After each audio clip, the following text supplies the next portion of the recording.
derecho a la educación. ¿Cómo están, queridos estudiantes? Sean bienvenidos una vez más a la materia de Ciencias Naturales.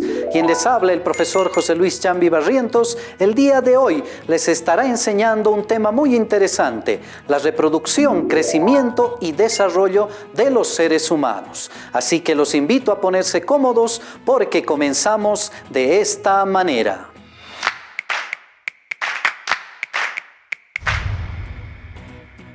Muy bien. Estimados estudiantes, vamos a comenzar a hablar de este tema también relacionado con la salud integral de los adolescentes. El día de hoy estaremos hablando de la reproducción, del crecimiento y del desarrollo humano. Lo primero que tenemos que recordar es ¿qué es la reproducción? ¿Alguien tal vez recuerda? Si no es así, vamos a volver a recordar. La reproducción es una capacidad que tienen todos los seres vivos para dar origen a otros seres vivos de su misma especie. Es así que la reproducción se vuelve en un instrumento que tiene la biología para perpetuar la existencia de las especies a través del tiempo. Ahí en sus imágenes están viendo, por ejemplo, cómo a veces los perritos se reproducen y tienen sus cachorros. O nosotros, los seres humanos, nos reproducimos y formamos una familia, formamos una descendencia a través de los hijos. Y cuando hablamos de la reproducción humana en concreto, tenemos que hablar que nosotros, los seres humanos, tenemos órganos reproductores, aparatos especializados para cumplir con los procesos de reproducción. Y a partir de estos aparatos, nosotros vamos a formar los gametos sexuales o las células sexuales. En los varones vamos a formar a una célula muy particular conocida como los espermatozoides, que son los gametos sexuales masculinos. Luego tenemos a las células sexuales femeninas, que son los óvulos. Ambas células se van a caracterizar porque a nivel genético contienen solamente la mitad de la carga genética. Y obviamente en algún momento muy especial de la reproducción, estas células se juntarán completando dicha carga genética. Para hablar de eso, hablaremos de esto que se conoce como las fases de la reproducción humana. Y cuando hablamos de estas fases o etapas, tenemos que hablar de 5 muy importantes. En primer lugar, tenemos al coito, luego está la fecundación, luego tenemos el fenómeno de la implantación, luego está la gestación y por último tenemos el parto. Todas estas fases van a promover todo lo que se conoce como la reproducción humana. Así que empezaremos a ver la primera fase. Cuando hablamos del coito, estamos hablando concretamente de la relación sexual que existe entre una pareja. Esta relación sexual tiene que ver con la unión de los órganos reproductores. ¿Para qué? Para liberar los espermatozoides que posteriormente irán en busca del óvulo para fecundarlo. El coito o relación sexual o cópula, como quieran llamar, va a ser la expresión más grande de amor, la expresión más grande de cariño que se tienen en una pareja. Posteriormente al acto sexual, les decía, se liberan los espermatozoides. El varón libera a través de la eyaculación millones de espermatozoides. Estos espermatozoides, gracias a su cola, que es un flagelo que lo utilizan para poder transportarse, empezarán a circular por el interior de los órganos reproductores femeninos, buscando al óvulo. Una vez que se produce ese encuentro, se va a dar un fenómeno esencial que va a iniciar con el proceso de la gestación.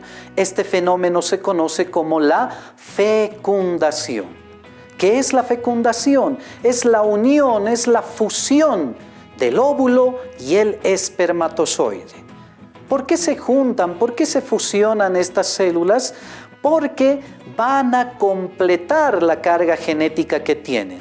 Si recordamos, los espermatozoides contienen 23 cromosomas y los óvulos también.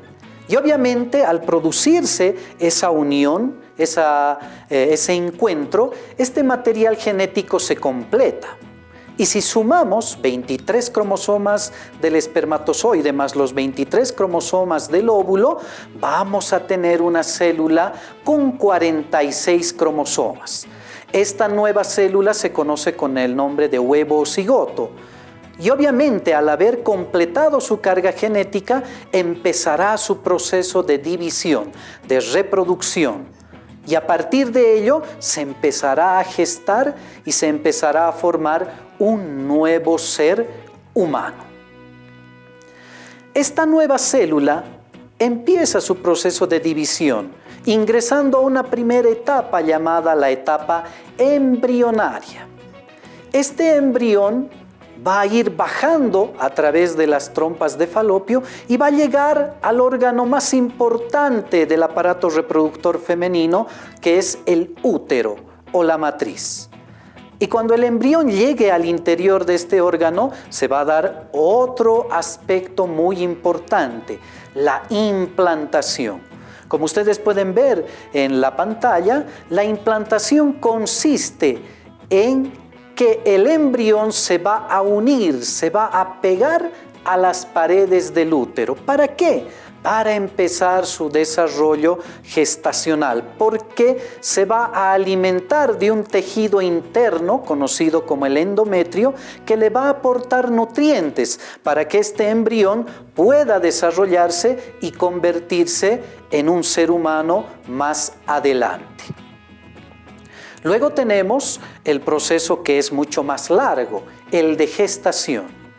Si ustedes recuerdan, nosotros los seres humanos generalmente vamos a gestarnos en aproximadamente 9 meses. Y durante todo este periodo nosotros sufrimos un proceso de transformación, de crecimiento y de desarrollo en el interior del vientre de la madre. Como pueden ver en sus imágenes, partimos del embrión que se implanta en el útero y este embrión con el paso del tiempo va a empezar a adoptar la forma de un ser humano. Posteriormente, a partir de los 2 meses, ya no nos vamos a llamar embriones, nos vamos a llamar fetos.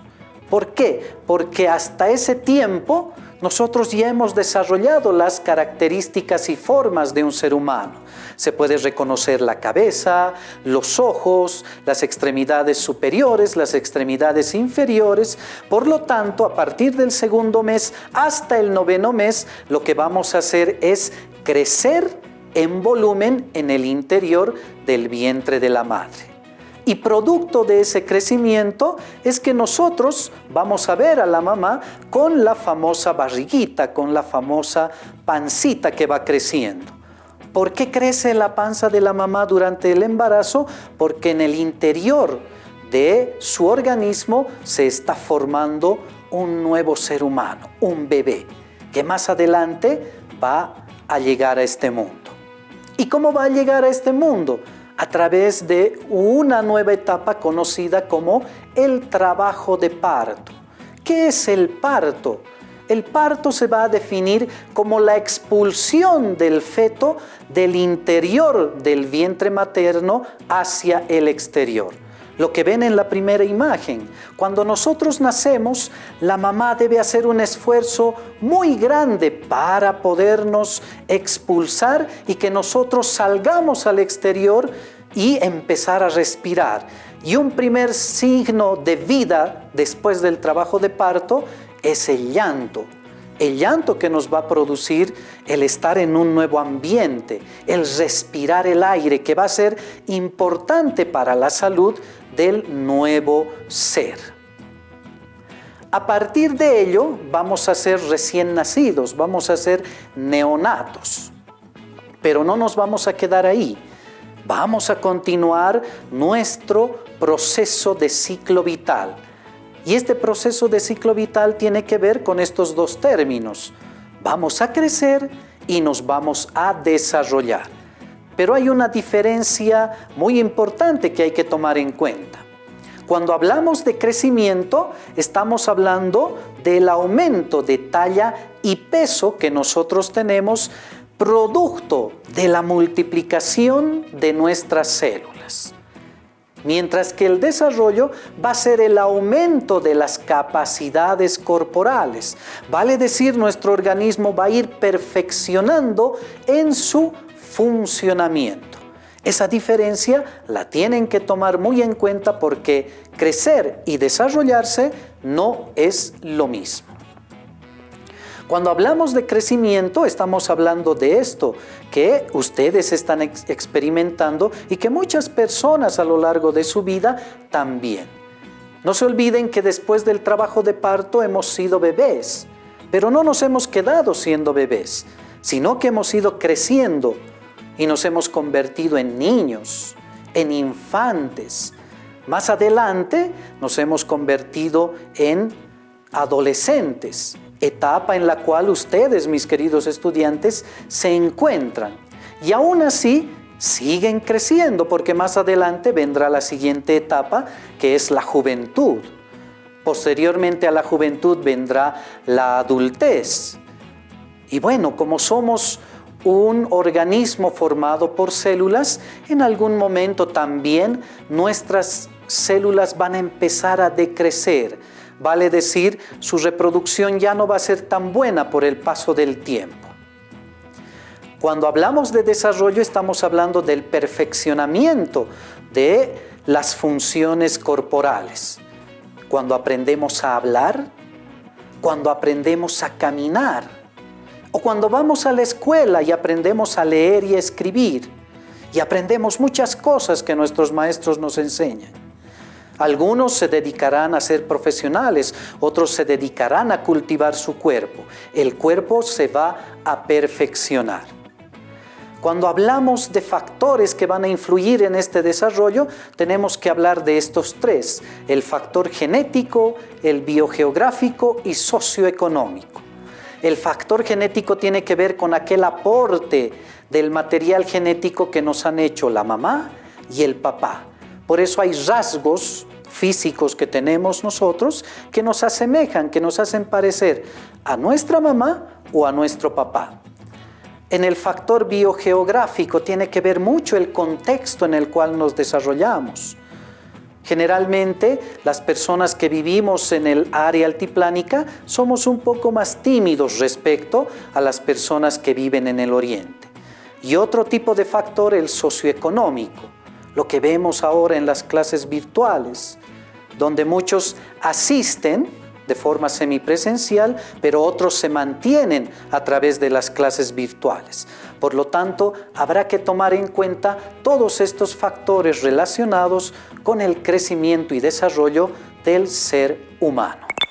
Muy bien, queridos estudiantes, espero que el tema que hemos desarrollado de hoy lo hayan tomado muy bien en cuenta. Los invito a revisar sus textos de aprendizaje del tercer trimestre, a seguirnos a través de nuestras redes sociales y a revisar la plataforma del Ministerio de Educación. Nos despedimos y nos vemos en una siguiente oportunidad. Chao, chao. Educa Bolivia 2021, año por la recuperación del derecho a la educación.